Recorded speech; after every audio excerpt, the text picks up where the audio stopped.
Muy buenas. Después de que el gran diluvio, literalmente reiniciara el mundo, surgió un orden completamente nuevo.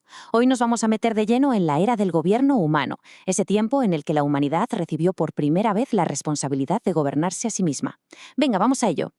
A ver, intentemos imaginar la escena. Las aguas por fin han cesado. El arca, que ha sido el único refugio de vida durante meses y meses, se detiene. Para Noé y su familia tiene que ser un momento de una expectación increíble. La tierra está, por así decirlo, lavada, purificada. Es un lienzo en blanco esperando a ser pintado. En esta primera parte, lo que vamos a hacer es seguir la cronología, el paso a paso, de cómo ese nuevo mundo fue emergiendo de las aguas. Y ya os adelanto que fue un proceso lento, muy deliberado, que sin duda puso a prueba la paciencia de sus únicos habitantes. Lo que es realmente alucinante aquí es la paciencia que hizo falta. Ojo, que no fue algo rápido, ¿eh? 150 días hasta que las aguas siquiera empezaron a bajar. El arca se posa en el 5.º mes, pero no es hasta el 10.º que llegan a ver las cimas de las montañas. Y incluso cuando la tierra ya parecía seca, Noé esperó la orden directa de Dios para salir. Una lección de dependencia total, vamos.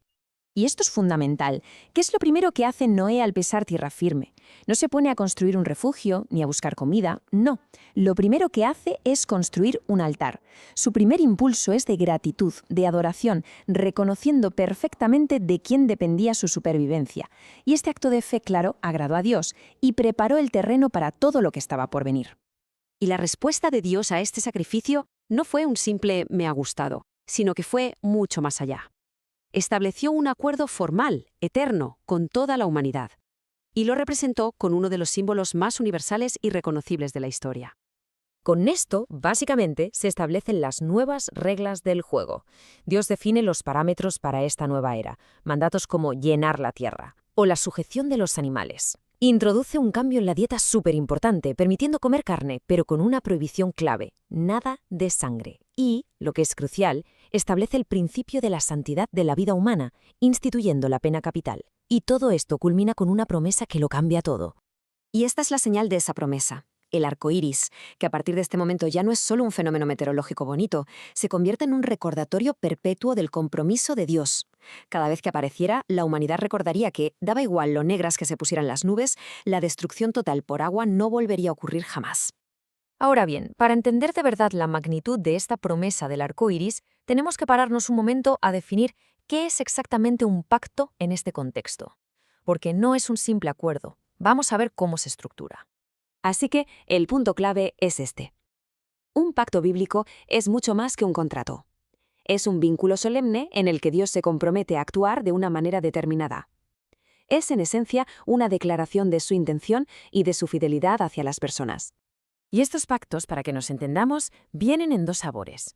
Los condicionales, que son como un «si tú haces esto, entonces yo haré aquello». Su cumplimiento depende de las dos partes. Pero los incondicionales, esos son otra cosa. Son una promesa unilateral de Dios. Su cumplimiento depende única y exclusivamente de su fidelidad, no de lo que hagan o dejen de hacer los seres humanos. Y esto nos lleva a la esencia de la promesa a Noé. El pacto del arco iris fue y es incondicional. Dios no dijo «no volveré a inundar la tierra si os portáis bien». Dijo simplemente que no lo haría. Punto. Esta es la base de la seguridad para todo el mundo postdiluviano. Y con esta base, con esa seguridad de fondo, llegamos al tema central de este análisis, la tercera dispensación. Una dispensación es un periodo en el que la humanidad es puesta a prueba bajo unas reglas concretas. Y en este caso, con el mundo ya asegurado, Dios le entrega a la humanidad la responsabilidad de gobernarse. Esta era se define por varios puntos clave. La responsabilidad humana era muy clara: gobernar el mundo para Dios y, muy importante, dispersarse por él. Pero la gran transgresión fue hacer justo lo contrario: concentrarse en un solo sitio y construir la Torre de Babel, un acto de orgullo y de autosuficiencia. La condena a la confusión de lenguas puede parecer un castigo, pero tiene su ironía, porque forzó el resultado que Dios quería desde el principio: que la humanidad, a la fuerza, se expandiera y llenara la tierra. Entonces, este sistema de autogobierno humano tuvo un comienzo claro, pero también un final bastante dramático. ¿Cómo falló esta primera prueba de gobierno global? La pregunta es directa. Si tenían la responsabilidad de gobernar y de llenar la tierra, ¿dónde estuvo el error fundamental? ¿Qué fue lo que provocó el fin de esta dispensación? Pues la respuesta fue un acto de desafío colectivo. En lugar de dispersarse y poblar el mundo como se les había pedido, la humanidad se concentró en un único lugar. Construyeron una torre que no era solo un logro arquitectónico, sino un símbolo de su unidad y de su poder centralizado. Un acto de desafío directo al mandato de Dios, de expandirse. Y así, esta era llega a su fin, con la intervención divina. El primer intento de un gobierno humano unificado fracasa por el orgullo y la desobediencia. Y esto nos deja con una pregunta de lo más interesante.